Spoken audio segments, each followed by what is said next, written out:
Bonjour tout le monde! Aujourd'hui, je voulais vous parler de sujet qui me tient à cœur. C'est le TDAH. Mais avant de commencer la vidéo, je voulais vous remercier parce qu'on est rendu 25 sur ma chaîne et ça me touche beaucoup. Alors merci beaucoup et c'est parti! J'imagine que vous vous demandez c'est quoi le TDAH? C'est un trouble de l'attention avec ou sans l'hyperactivité, ça dépend des gens. C'est un problème neurologique, puis eux autres, ils ont des anomalies de développement et de fonctionnement du cerveau. Ils sont différents des gens neurotypiques, ça veut dire que les gens neurotypiques, ils n'ont pas de troubles au cerveau, mais que les troubles neurologiques ont un trouble au cerveau. Et ce trouble-là, c'est héréditaire. Exemple, si dans votre famille, il y a une personne qui l'avait, comme votre mère, ou dans la famille comme votre grand-père, votre grand-mère, ben c'est sûr que vous allez l'avoir ou non, mais il y a plus de chances que vous l'avez. Les caractéristiques pour le TDAH, les gens ils ont de l'anxiété, ils ont une grande désorganisation à l'école, à la maison, où ils ont de la difficulté à garder leur attention. Ils ont tendance à oublier souvent ou à perdre des objets. Ils sont distraits par leurs environnements, exemple à l'école, s'il y a des gens qui parlent en même temps que le prof, ben ça va les déranger puis ils seront plus concentrés. Aussi, ils sont plus impulsifs et ils disent tout ce qu'ils pensent.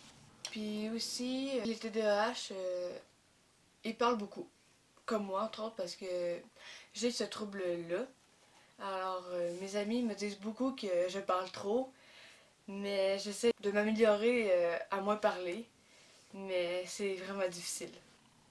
Les comportements des TDAH, ben, ils ont souvent des tics, comme ils peuvent jouer avec des objets, ils peuvent bouger leurs jambes ou se toucher, je sais pas moi, les mains ou les jambes ou n'importe quoi comme ça. Mais moi, ce que je fais le plus souvent, c'est de me toucher les mains ou de bouger mes jambes ou de frotter mes cuisses. Parce que moi, comme que je vous ai dit tantôt, ben, j'ai le TDAH. Mais le plus fréquent que les TDAH ont, c'est de jouer avec des objets puis de bouger leurs jambes. Les qualités positives pour un TDAH, ils sont créatifs, sociables, positifs, sympathiques, fonceuses, énergiques, drôles.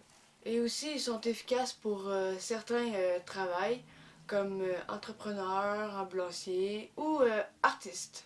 Je vais vous parler de moi, de mon TDAH, puis je vais vous parler de ce qui m'est arrivé. Quand j'étais au primaire, j'avais beaucoup de la difficulté à l'école, mais la plus grande matière que j'avais de la difficulté, c'était en mathématiques. Alors j'ai redoublé ma quatrième année au primaire à cause que j'avais poché mes mathématiques.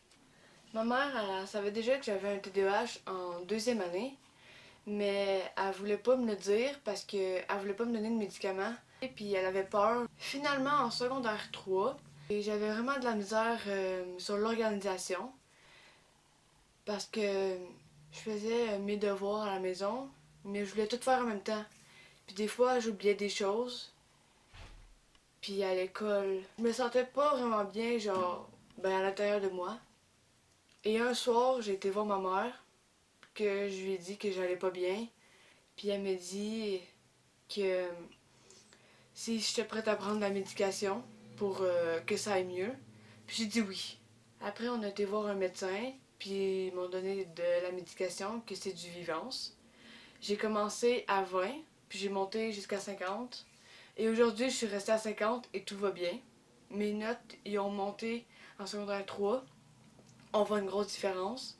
Puis mon comportement, il a vraiment changé. J'espère que vous avez aimé la vidéo.